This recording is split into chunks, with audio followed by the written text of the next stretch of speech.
ആകട്ടെ. സഹോദരിമാർക്ക് കേൾക്കണമെങ്കിൽ സഹോദരിമാർ അറിയണം, അഹ്മദ് ബിൻ സഈദുൽ ആബിദ് എന്ന് പറഞ്ഞ മഹാനുഭാവൻ അദ്ദേഹത്തിന്റെ ഒരു അനുഭവം പറഞ്ഞു. ബഹുമാനപ്പെട്ട സഈദുൽ ആബിദ് റളിയല്ലാഹു അൻഹു പറയാ, കൂഫക്കാരനാണ്, ഇറാഖിലുള്ള ആളാണ്. സുബ്ഹാനല്ലാഹ്. അദ്ദേഹം പറഞ്ഞു, കൂഫയുടെ പള്ളിയിൽ ഇബാദത്ത് ചെയ്യുന്ന നല്ലൊരു ചെറുപ്പക്കാരൻ, ഇതേപോലെ നല്ല സുമുഖനായ ഒരു ചെറുപ്പക്കാരൻ കൂഫയിലെ പള്ളിയിൽ വന്നു പോകുന്നു. പറയുന്നത് മഹാനായ സഈദുൽ ആബിദ് റഹിമഹുല്ലാഹ്, അവരുടെ മകൻ ഉദ്ധരിച്ചിട്ടുള്ള സംഭവം.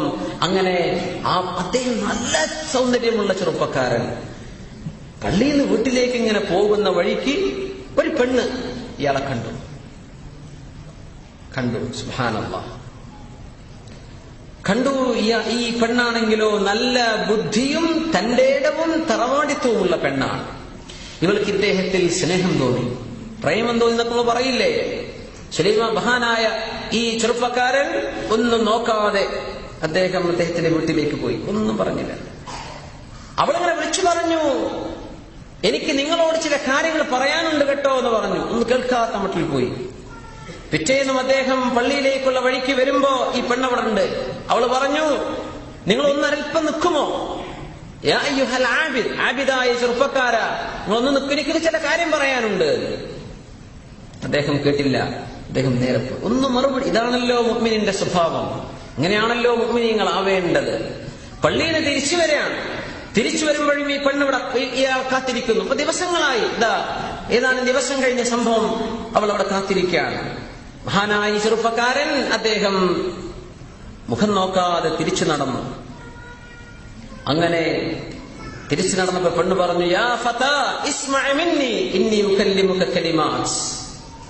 എനിക്ക് ചില കാര്യങ്ങൾ, ചില വാക്ക്, കുറച്ച് കാര്യം പറയാം, അത്ര മാത്രമുള്ള ചെറുപ്പക്കാരാ, എന്നൊന്ന് കേൾക്കണം, ഞാൻ പറയുന്നൊന്ന് കേൾക്കണം.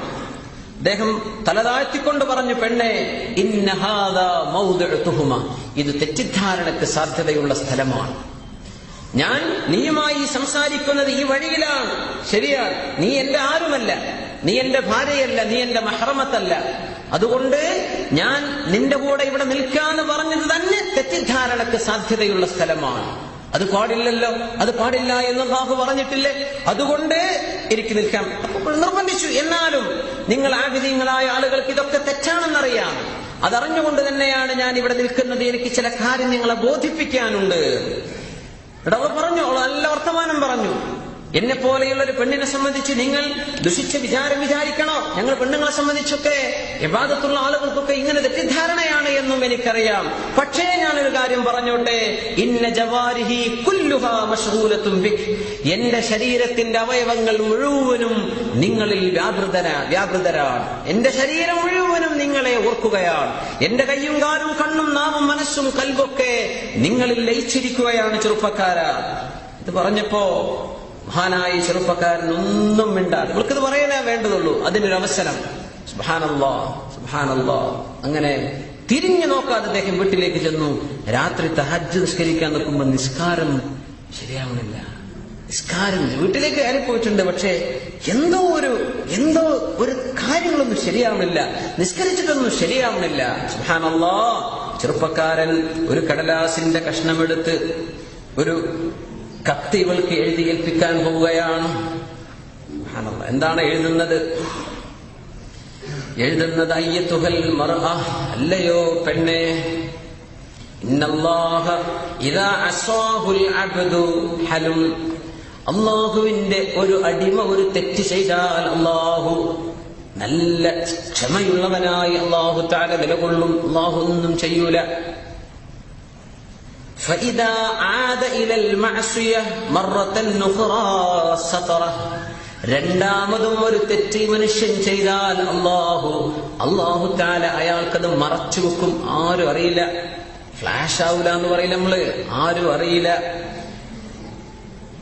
ഇനി പറയുന്നത് فإذا لبس لها ثيابها, ഇനിയൂടെ ഒരു തിന്മ ചെയ്യാൻ മൂന്നാമതും ഒരു മനുഷ്യൻ ഒരുങ്ങുകയും തിന്മയുടെ വസ്ത്രം അണിയുകയുമായാൽ അല്ലാഹു തആല അതിയായി ദേഷ്യപ്പെടുകയും ആ ദേഷ്യം കാരണത്താൽ ആകാശങ്ങളും ഭൂമിയും പർവ്വതങ്ങൾ പോലും വിറച്ചു പോകുമാറുള്ള കോപം അല്ലാഹു കോപിക്കുന്നുണ്ട്. ഒരു പ്രാവശ്യം ചെയ്തു, അല്ലാഹു ക്ഷമിച്ചു കൊടുത്തു. രണ്ടാമത്തെ തവണ ചെയ്തു, അല്ലാഹു തആല അവന് മറച്ചു വെച്ചു കൊടുത്തു. മൂന്നാമത് മനുഷ്യൻ തെറ്റിലേക്ക് ആവർത്തിച്ചാൽ അല്ലാഹു അങ്ങോട്ട് ദേഷ്യം പിടിക്കുന്നുണ്ട് ഈ തിന്മ കാരണത്താൽ. അത് കാരണം അല്ലാഹുവിന്റെ സർവ്വചരാചരങ്ങളും ദേഷ്യപ്പെടുന്നുണ്ട്. അങ്ങനെ ഒരു ദേഷ്യം അല്ലാഹു ദേഷ്യപ്പെട്ടാൽ പെണ്ണേ ഇതാർക്ക് സഹിക്കാൻ പറ്റും? കത്താണിത്. നമ്മൾ എഴുതുന്ന കത്തും ചെറുപ്പക്കാർ എഴുതുന്ന കത്തും ഈ കത്തും ഒന്ന് തുലനം ചെയ്ത് നോക്കണം. എന്നിട്ട് അദ്ദേഹം പറഞ്ഞു, കഴിഞ്ഞിട്ടില്ല, ഞാൻ ഈ പറഞ്ഞത് തെറ്റാണ് എന്നാണ് നിനക്ക് തോന്നുന്നതെങ്കിൽ നോക്കണം. ഈ പെണ്ണ് മാറാൻ പോവാണ്. നമ്മുടെ പെണ്ണുങ്ങൾ ഇങ്ങനെ ചിന്തിക്കണം. ഞാൻ ഈ പറഞ്ഞത് തെറ്റാണ് എന്ന് നിനക്ക് തോന്നുന്നുണ്ടെങ്കിൽ അല്ലാഹു തആല ഈ പ്രപഞ്ചത്തെ നശിപ്പിക്കുന്ന ഒരു ദിവസത്തെ ഞാൻ നിനക്ക് ഓർമ്മിപ്പിക്കുകയാണ്. സമാഉകൽ മുഹ്ൽ, ആകാശങ്ങൾ ഇടിഞ്ഞു വീഴുന്ന ദിവസമാണത്. പർവ്വതങ്ങൾ പൊടിപൊടിയായി പറക്കുന്ന ദിവസമാണത്. അങ്ങനത്തെ ഒരു ദിവസത്തെ ഭയാനകത നീ ഒന്ന് ഓർത്ത് ജീവിച്ചോളൂ പെണ്ണേ. അല്ലാഹുവിനെ തന്നെ സത്യം, എനിക്ക് എന്നെ തന്നെ നന്നാക്കാൻ കഴിയില്ല, ഞാൻ വളരെ സാധുവാണ് പെണ്ണേ. അങ്ങനെയെങ്കിൽ ഞാൻ പിന്നെ മറ്റൊരാളെ എങ്ങനെയാ നന്നാക്കുക? എനിക്ക് എന്നെ തന്നെ നന്നാക്കാൻ പറ്റുന്നില്ല പെണ്ണേ. അതുകൊണ്ട് എനിക്ക് മറ്റൊരാളെ എങ്ങനെ നന്നാക്കാൻ പറ്റും? അതുകൊണ്ട് നീ അല്ലാഹുവിനെ ഓർത്തോ. ഇനി ഞാൻ പറഞ്ഞത് ഹക്കാണ് എന്ന് നിനക്ക് തോന്നുന്നുണ്ടെങ്കിൽ ഞാൻ നല്ല ഒരു ഡോക്ടറെ പറഞ്ഞു തരാം. ആ ഡോക്ടറെ നീ ചെന്ന് കാണണം. ഏറ്റവും ഗുരുതരമായ രോഗം ശിഫയാക്കാൻ കഴിയുന്ന ഡോക്ടറാണത്. നിന്റെ മനസ്സിന്റെ രോഗം, നിന്റെ ശരീരത്തിന്റെ രോഗമെല്ലാം ശിഫയാക്കാൻ കഴിയുന്ന ഒരു ഡോക്ടറുണ്ട്.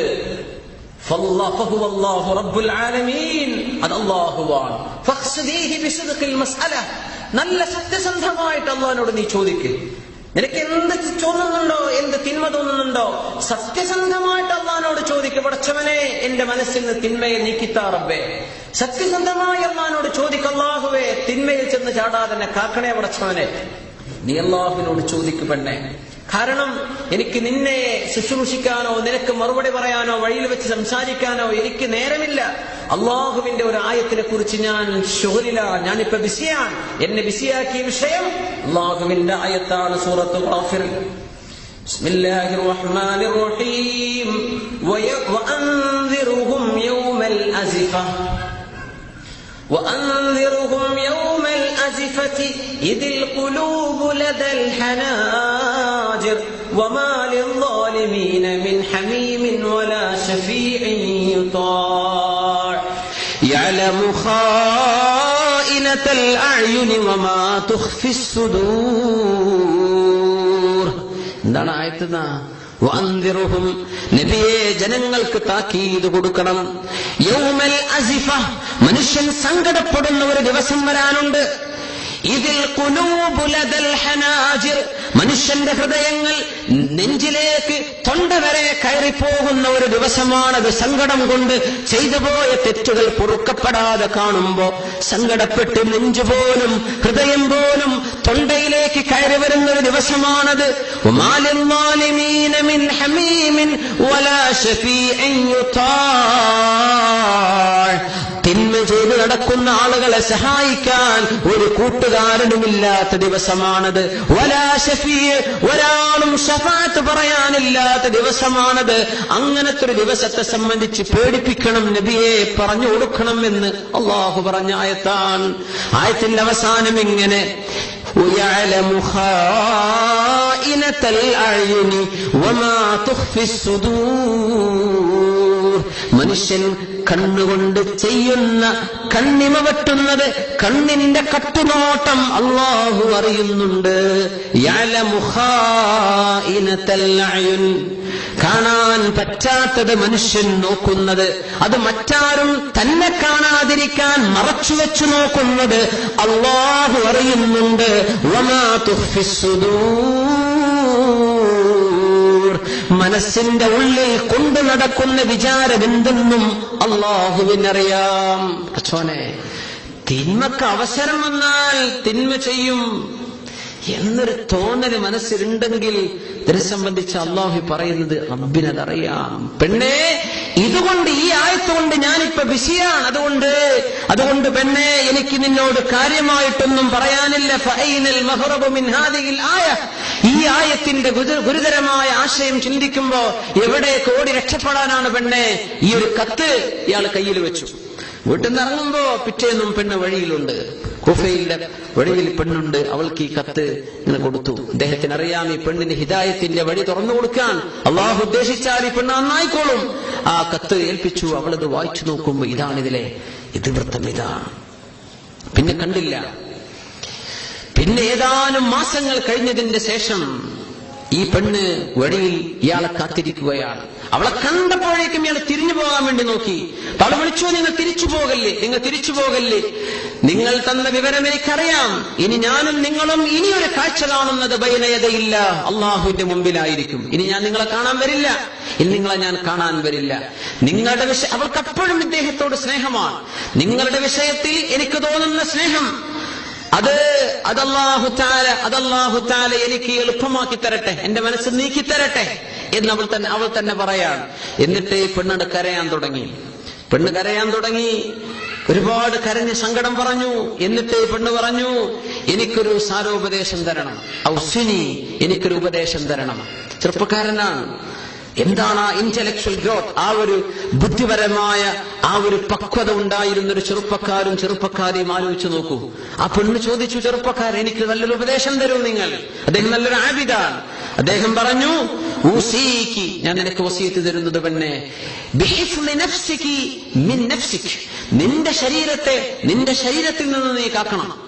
നിന്റെ ശരീരത്തിൽ നിന്ന് നീ കാക്കണം. നിന്റെ റൂഹിനെ, നിന്റെ നഫ്സിനെ നീ കാത്തോ. നിന്റെ ശരീരം നിന്നെ ഹറാമിലേക്ക് തോന്നിപ്പിക്കുന്നുണ്ട്. നിന്റെ തടിയെ നീ കാത്തോ പെണ്ണേ. അള്ളാഹുവിന്റെ ഒരു ആയത്ത് ഞാൻ നിന്നെ ഓർമ്മിപ്പിക്കാം. അത് സൂറത്തുൽ അൻആമിൽ ആയത്തായിരുന്നു. അദ്ദേഹം പറഞ്ഞു കൊടുത്തു, വഹുവല്ലദീ യതവഫാകും ബില്ലൈലി വയഅലമു മാ ജറഹ്തും ബിന്നഹാർ. വഹുവല്ലദീ, അല്ലാഹു യതവഫാകും ബില്ലൈലി, രാത്രിയിൽ നിങ്ങളെ മരിപ്പിക്കുന്നുണ്ട്. അല്ലാഹു രാത്രി നിങ്ങളെ മരിപ്പിക്കുകയാണ്. വയഅലമു മാ ജറഹ്തും ബിന്നഹാർ, പകലിൽ നിങ്ങൾ ചെയ്യുന്നതെല്ലാം അല്ലാഹു അറിയുന്നുണ്ട്. രാത്രി നിങ്ങളെ മരിപ്പിക്കുന്നുമുണ്ട്. പിന്നെ അല്ലാഹു ഒരു പുനർജന്മം നൽകി ഉറക്കത്തിന് എഴുന്നേൽപ്പിക്കുകയാണ്. അതുകൊണ്ട് കിടന്നുറങ്ങാൻ പോകുന്ന മനുഷ്യൻ ചെയ്തു പോയ തെറ്റുകളെ പശ്ചാത്തപിക്കാതെ തൗബ ചെയ്യാതെ ഉറങ്ങല്ലേ. നിന്റെ ഉറക്കം ഒരു മരണമാണ്. ആ ഉറക്കത്തിലൂടെ അല്ലാഹുവിനെ മരിപ്പിച്ചാൽ തൗബ ചെയ്യാതെയുള്ള മരണമല്ലേ അത്. അതുകൊണ്ട് പെണ്ണെ, ഈ ആയത്ത് ഞാൻ എന്നെയും നിന്നെയും ഓർമ്മിപ്പിക്കുകയാണെന്ന് പറഞ്ഞ് അവസാനത്തെ വാക്കും പറഞ്ഞ് സംഗതി ക്ലോസ് ചെയ്തു. ആ ചർച്ച അവിടെ അവസാനിപ്പിച്ചു. ഈ പെണ്ണ് പിന്നെ അവളുടെ കുടുംബത്തിൽ, അവളുടെ വീട്ടിൽ ചെന്നു. ഇവളുടെ ജീവിതം മാറി. ഒരുപാട് ഇബാദത്ത് ചെയ്യുന്ന പെണ്ണായി. ജീവിതം വിട്ട് മാറി. അവളുടെ എല്ലാ ചിന്തകളും മാറി. അവൾ പിന്നെ ഇബാദത്തിൽ മുഴുവൻ ഈ രണ്ടായത്തുകൾ അവളെ ചിന്തിപ്പിച്ചു. അവൾ ആലോചിച്ചു, ചിന്തിച്ച് കരച്ചിൽ സങ്കടത്തോടുകൂടെ അവൾ മരിച്ചതെന്ന, അങ്ങനെ സങ്കടപ്പെട്ട് മരിച്ചൊരു പെണ്ണാണ്. അങ്ങനെ മരിച്ചതിന് ശേഷം ഈ ചെറുപ്പക്കാരൻ അവളെ സ്വപ്നം കാണുമായിരുന്നു. കണ്ടതിന് ശേഷം ഈ ചെറുപ്പക്കാരൻ കരയുമ്പോ സ്വപ്നത്തിലൂടെ ഒരാൾ ചോദിക്കുകയാണ്, മിമ്മ ബുഖാഉക്, എന്തിനാണ് ഈ കരച്ചിൽ? നീ നിന്റെ ശരീരം കൊടുക്കാതെ ആ പെണ്ണിനെ നീ നിരാശനാക്കിയ ആണല്ലേ, ആ പെണ്ണിനെ നിരാശനാക്കിയിരുന്നില്ലേ ജീവിതകാലത്ത്? എന്നിട്ട് പിന്നെ എന്തിനാണോ നീ കരയുന്നത്?